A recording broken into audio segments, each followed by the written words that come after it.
All right, welcome to lesson 5 for chapter 7. We are going to continue talking about human population change in this lesson. Your learning goal is that you'll be able to describe how food production and availability influences human population growth. You should also be able to describe and produce a graphic of the demographic transition model, which I will show you at the end. So first, let's talk about hunger, food production, and environmental degradation. So as human population grows, so does the demand for food. Every human being needs to eat food. So if there's more of us, then we're going to need more food. Most people in developed countries purchase their food. Most of us are not going in our backyard and harvesting every single thing that we eat. We have to go to stores to purchase a lot of our food. Most people in less developed countries actually have to grow their food. There's not a corner market they're going to get everything that they need. And it's just not an option. They have to grow their food. Human populations can only increase in size if other plant and animal populations decrease in size. And that's because there's only so much matter available on Earth. There's only so much space available on Earth. So if we need more food, we have to take that space from other organisms to grow and produce that food. And people in less developed countries generally feed at a lower trophic level than those in the developed world. If you don't remember learning about trophic levels, we talked about these in 5.4 back in chapter 5.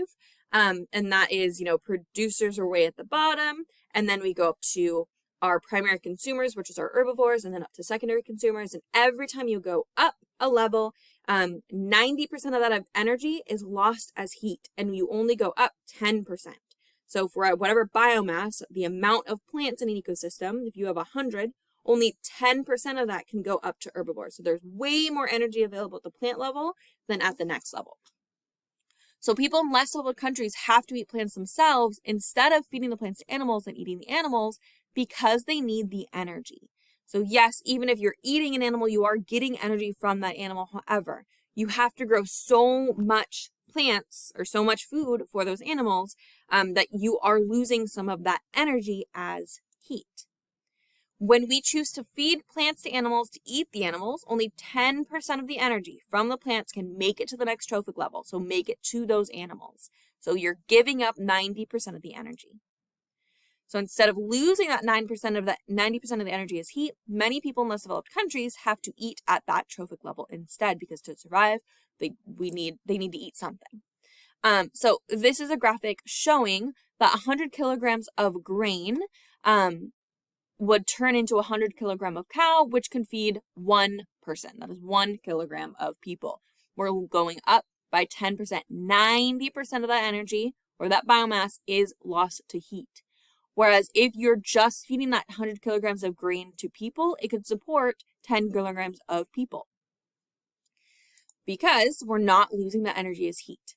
However, the nutrients available in just grain or just rice is a lot different than the nutrients available in cows. That's not to say that you can't, get all the nutrients you need from eating plants, but again, this is in less developed countries where they don't have a corner market to go to get all the fresh fruits and veggies and beans and everything to get all of their nutrients. They just have what they grow, and that is, grain and livestock a lot of the time. So they have to eat at a lower trophic level, eat that grain, because they need to be able to feed more people. But they lose a lot of the protein that they would get from cows, and that can lead to malnutrition. So many people in more developed countries suffer from overnutrition. We suffer from the opposite. We do not eat a lot of plant-based things. We much prefer to eat at a higher trophic level. And that has led to about 66% of North Americans that are overweight or obese. 33% are obese.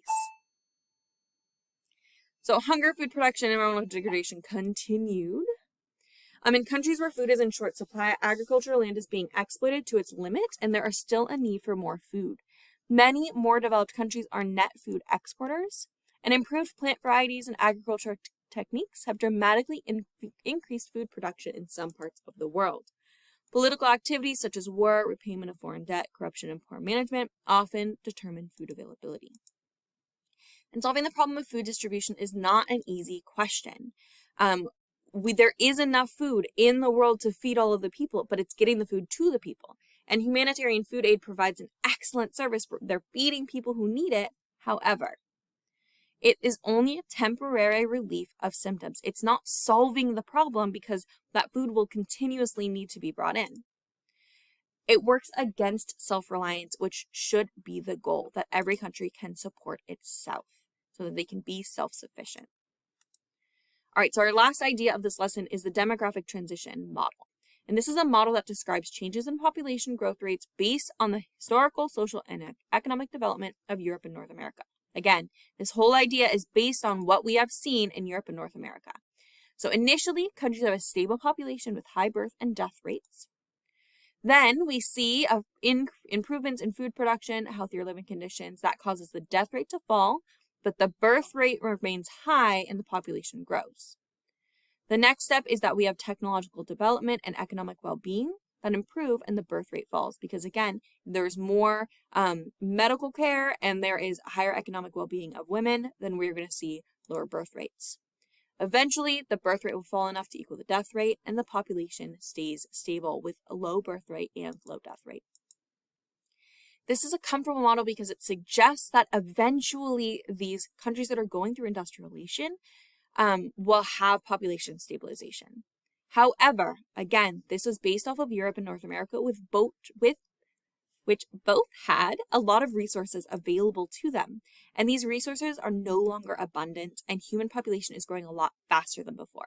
However, it is still a good idea to look at. So this is what that demographic transition looks like.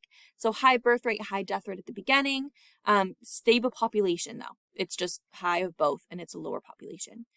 Death rate falls because we have that technological change and improvement. Birth rate is still high. And then as the economic improvement increases even more, that birth rate eventually falls. So they are both low and the population stabilizes. So in the U.S., population had a post-war baby boom period, significantly affecting population trends. So we had stabilized and then war happened and we had a little bubble because of the baby boomers.